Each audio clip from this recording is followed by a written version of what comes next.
Hola,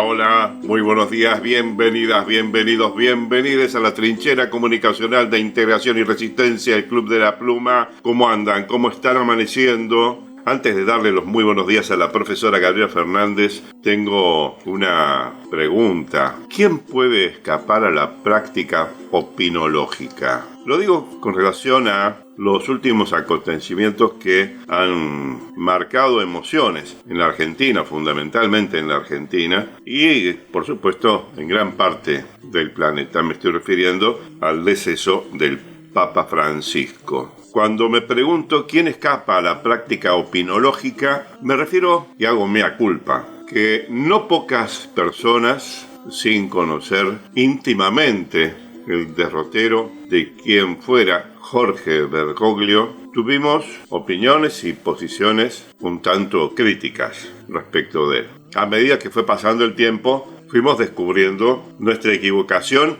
y la demostrábamos no replicando conceptos equivocados. Y pasado más tiempo, fuimos comprobando que la Argentina y la Iglesia Católica tuvo una oportunidad excepcional en su historia al tener en el sitio principal a un tipo que marcó enormes diferencias en relación a papados anteriores. Y no solamente que marcó enormes diferencias, sino que sentó precedentes fundamentales para repensar esa Iglesia Católica. Esa Iglesia, le sacamos el término católico si quieren, si lo prefieren. Creo que hay mucho para debatir, mucho para compartir y mucho para repensar varias de nuestras convicciones, porque no ha sido menor el aporte, no solamente en cuestiones decisivas, esas que marcaron esas diferencias que mencioné hace un rato, sino que además ha instalado el Papa Francisco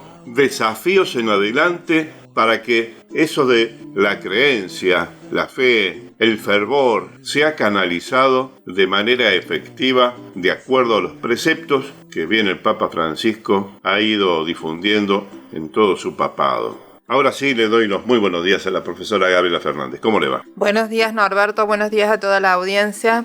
Y bueno, aquí estamos con esta convicción de que cuando se va una persona enorme que estaba ocupando un puesto de poder enorme y esa persona deja ese lugar vacante tan difícil de llenar, el mundo es un poco más feo de lo que venía siendo.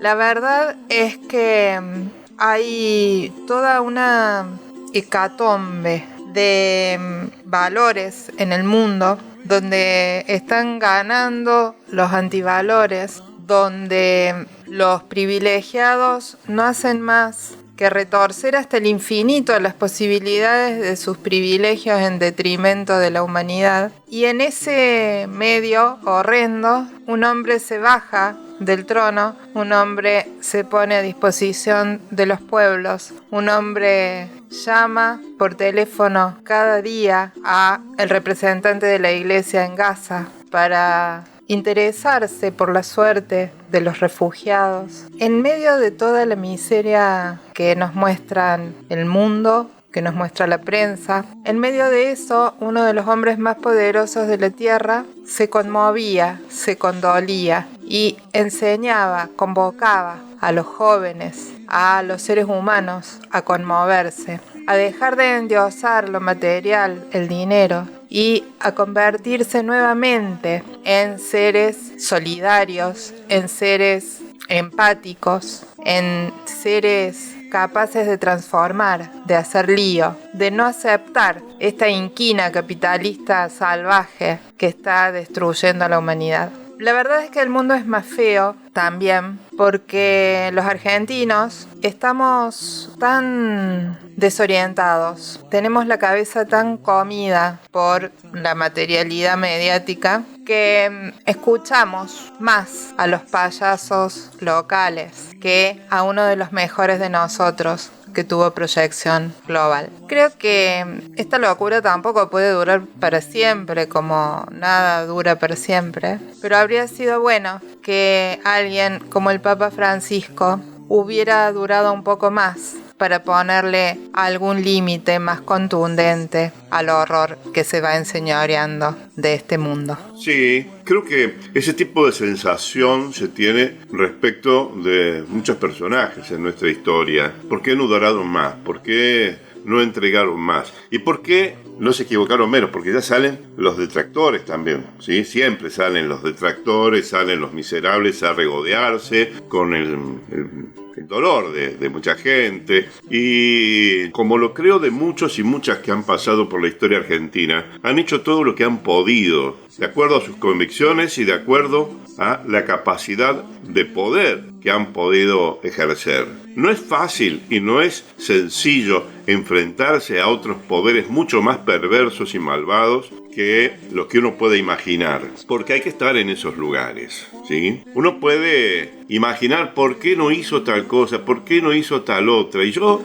me agarro de la idea de que cada uno hace lo que puede con lo que tiene a su alcance. Y me imagino que Bergoglio, Jorge o Francisco, el Papa, como quieran denominarlo, trató de hacer lo que pudo con el poder que tenía, en teoría, porque a veces no es solamente el título el que te da ese poder, son las influencias, son los contactos, son las relaciones con otros seres y otras instancias que están dentro de ese poder y que son los que realmente terminan ejerciendo el poder, más allá de los títulos. Vos podés tener el título de presidente, de intendente, de gobernador, de lo que sea. Podés ser una buena persona o una mala persona, pero el resultado de la gestión está muy ligado a los intereses del poder real. Y yo creo que Jorge o Francisco ha hecho lo que ha podido, y creo que fue mucho, fue muchísimo, muchísimo más que los anteriores, muchísimo más. Y bueno, yo creo que hay que tomar ese tipo de enseñanzas y de ejemplos, no para cuestionar lo que no se hizo, sino hacer fuerza en lo que sí se logró e ir por más. Porque además siempre estamos esperando que otro haga. ¿Y nosotros qué hacemos, no? ¿Cuál es nuestra actitud? ¿Cuál es nuestra acción? Me preguntaba una compañera en estos días, vos me decís, ¿qué tiene que ver? Tiene mucho que ver. Me preguntaba, ¿qué pasa acá en Córdoba el 1 de mayo? ¿Hay algún llamado, alguna actividad, alguna acción por el Día del Trabajador, de la Trabajadora? Y le dije, no, lamentablemente no hay nada. Y se está esperando que alguien diga que las trabajadoras y los trabajadores marchemos para reivindicar nuestros derechos. Y no hay nadie que lo haga. Entonces, si no lo hacemos nosotros, si nosotros no nos autoconvocamos para cambiar las cosas, y bueno, no reclamemos y no critiquemos a aquellos que intentaron cambiar algo e hicieron lo que pudieron con todo lo que tenían a su alcance. En su momento, Silvio Rodríguez decía que había que salvarlo al Che Guevara de que dejara de ser hombre, de que la mística popular lo convirtiera en algo superior, cuando en realidad era un hombre. No es tan difícil hacerse cargo de la humanidad plena y salir a hacer lo necesario para que la humanidad sobreviva y sobre todo viva gozosamente en algún momento. Y creo que con Francisco hay que hacer lo mismo, porque Francisco se mantuvo fiel a su condición de hombre del pueblo. Miren que los argentinos somos agrandados, ¿eh? Y no era algo que le pasara a Francisco ni que le haya pasado durante estos 12 años. Qué cosa los 12 años, ¿no? 12 años de década ganada en la Argentina, 12 años de papado en el mundo, y acá estamos con el peor payasesco desfile de la historia. No quiero que enturbie la historia a la apertura del programa, no me parece necesario mencionar a ese engendro miserable. Estamos hablando de un ser especial. ¿Para qué ensuciar esto? Disculpen, ¿no? Pero cuando mencionaste esto que decías que Silvio hablaba de rescatar al Che, y a mí se me había cruzado exactamente la misma imagen. Y no solamente con respecto al Che, sino con otros inclusive contemporáneos, que estamos transitando este tramo de la historia. Y creo que, bueno, tenemos que dejar de fanatizar tanto esa visión que tenemos de algunas personas y concebirlos como seres humanos reales, no como otra cosa, ¿sí? Los seres humanos, y tienen errores, por supuesto, y los tenemos todos, ¿quién no? Pero no podemos hacer pie en los errores, sino tenemos que rescatar todas esas cosas positivas que se fueron construyendo. De ahí tenemos que partir para poder retomar banderas, para poder retomar impulsos, para poder retomar el valor que necesitamos para ir en la conquista o la reconquista de nuestros derechos. Yo creo que lo que planteó o fue planteando en su papado Jorge o Francisco fue eso, ¿no? Cuando decía él, hagan lío. ¿A qué se refería? Hay muchos interpretadores de esa frase.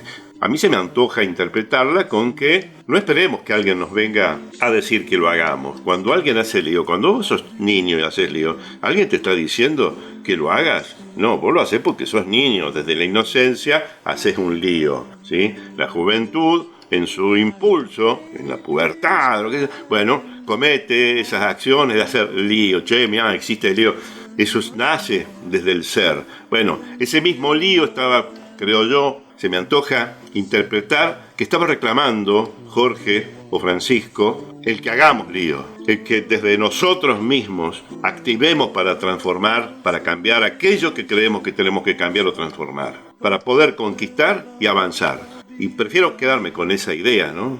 Elijo quedarme con esa idea. Y ojo, aclaro para aquellos que por ahí no saben, yo no soy católico, no soy un tipo religioso. Así como nunca he pertenecido a ningún partido político, y en ambas cosas sé ver las diferencias en las personas. Y sé ver, por ejemplo, como en este caso, que Jorge o Francisco marcó una enorme diferencia y tenemos que rescatar lo que ha enseñado y lo que ha señalado para poder buscar eso de la dignidad humana, rescatar al hombre y a la mujer y a las diversidades y no permitir que nos sigan subsumiendo en el desvalor, en aquello con lo que nos quieren hacer creer que no nos merecemos un mundo mejor.